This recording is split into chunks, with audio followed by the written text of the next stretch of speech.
Welcome to new TV Telugu. Kodangal నివాసంలో జై బాబు జై భీమ్ జై సంవిధాన్ అభియాన్ జిల్లా సన్నాహక సమావేశంలో ముఖ్యమంత్రి రేవంత్ రెడ్డి పాల్గొని ప్రసంగించారు. కేంద్ర మంత్రి అమిత్ షా పార్లమెంట్లో డాక్టర్ బాబాసాహెబ్ అంబేద్కర్ ను అవమానించేలా మాట్లాడారన్నారు. మహాత్మా గాంధీని చంపిన వారిని ప్రోత్సహించేలా అమిత్ షా వ్యాఖ్యలు ఉన్నాయని ఆరోపించారు. అంబేద్కర్ రాజ్యాంగాన్ని అందించడం వల్లే దేశంలో సామాజిక పరివర్తన జరిగింది. ప్రజలు కనిపించని దేవుడిగా అంబేద్కర్ ను కొలుస్తున్నారు. ప్రతి గ్రామంలో అంబేద్కర్ విగ్రహాన్ని పెట్టుకొని ఆయనను ఆదరిస్తున్నారు.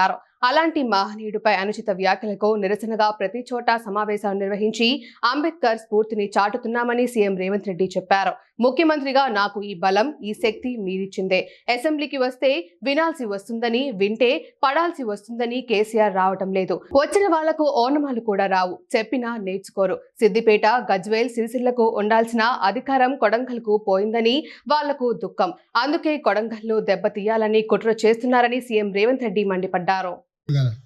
ఇప్పుడైనా కలిసిండే ఎప్పుడైనా కలిసినాడే ఏనాడైనా ఏనాడైనా నేను ఎమ్మెల్యే ఉన్నప్పటి నుంచి ఇయ్యాలటి వరకు ఇట్లా వస్తే మీ మధ్యలో కూర్చున్నా కానీ ఎప్పుడైనా ముఖ్యమంత్రి అని ఎప్పుడైనా మిమ్మల్ని పక్కన పెట్టినా చెప్పారు. పండుగకు వచ్చినా, పప్పానికి వచ్చినా, దసరా పూట జమ్మి పెట్టడానికి వచ్చినా మిమ్మల్ని అందరినీ కలిసినోనే కదా. నేను ఇవాళ ముఖ్యమంత్రులు మీ మధ్యలోనే కూర్చున్నా కదా. మన మధ్యలో పోలీసులు ఏం లేరు కదా, ఉన్నోళ్ళు కూడా అంత బయట దూరంగానే ఉన్నారు కదా. ఎన్నడైనా చంద్రశేఖర్ రావు ఓట్లేసిన సిద్దిపేట వాళ్ళని కానీ, లేకపోతే ఓట్లేసిన గజ్వేల్ వాళ్ళని కానీ, ముఖ్యమంత్రిని చేసిన వాళ్ళ గజ్వేల్ వాళ్ళని కానీ మనం కూడా 2009 ఎంపీ చేసినాం. ఏనాడని కండతో చూసినారే ఆయనను పేపర్లలో, టీవీలలో తప్ప. మరి ఆయన పరిస్థితి గట్ల, మనం ఇట్లా మేము మీ మధ్యలో ఉంటున్నామని ఆయనకు పగ.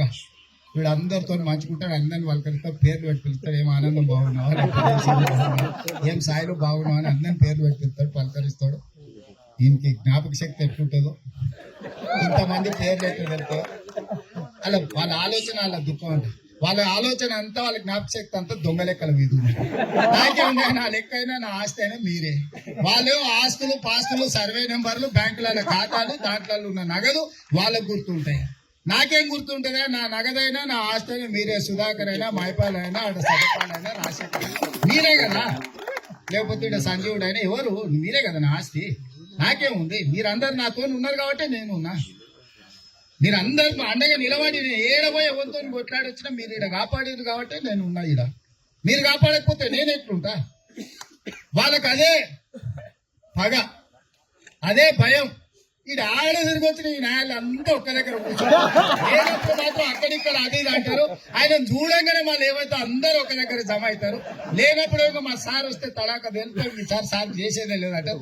వచ్చి రాగానే అందరూ ఒక దగ్గర జమ అయ్యి అన్ని మర్చిపోయి చేస్తారని వాళ్ళకు దుఃఖం.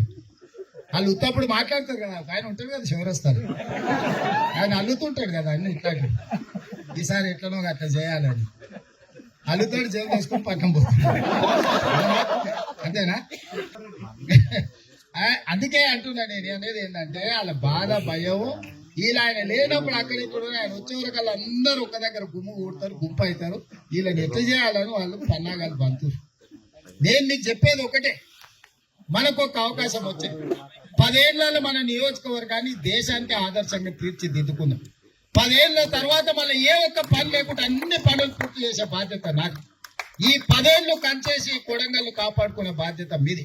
ఎందుకంటే నాకు వయసు ఉంది, ఓపిక ఉంది. 10 ఏళ్లు మన చేతుల అధికారం ఉంటుంది. ఈ 10 ఏళ్లు ముఖ్యమంత్రి కూర్చి కొడంగల్లోనే ఉంటుంది.